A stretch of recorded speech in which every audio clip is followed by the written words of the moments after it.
Hey guys, my name is Scoby and welcome back to another video. In today's video, I'm going to be showing you how to customize sound settings for each app in Windows. Using this method, I'm going to be able to choose the output device for each app individually, so you can have multiple apps running different output devices at the same time in your Windows. This is going to be a nice, quick and easy tutorial. I'm going to be showing you step by step how to do everything. Let's jump right into this.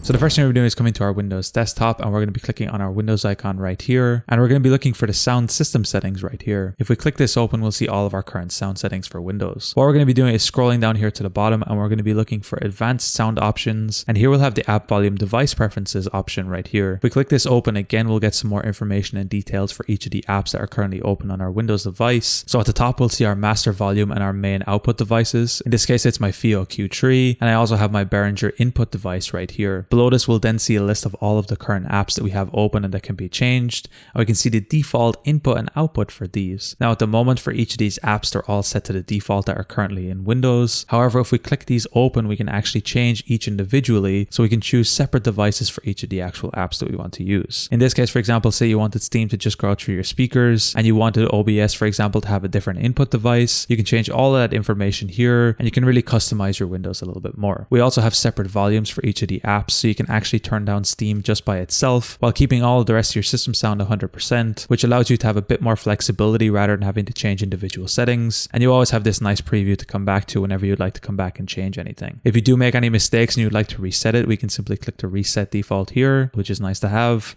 So you can always feel free to mess around, see what works, and reset if you have any issues. Anyway guys, it's as easy as that to change specific output devices for certain apps in Windows. If you guys enjoyed this tutorial, be sure to drop a like. Subscribe if you're new, check out the other videos on the channel. I'm going to be leaving a link down below to my PayPal if you find these videos helpful and you want to support me. Anyway guys, thank you so much for watching. Until next time, as always, keep it saucy. Peace.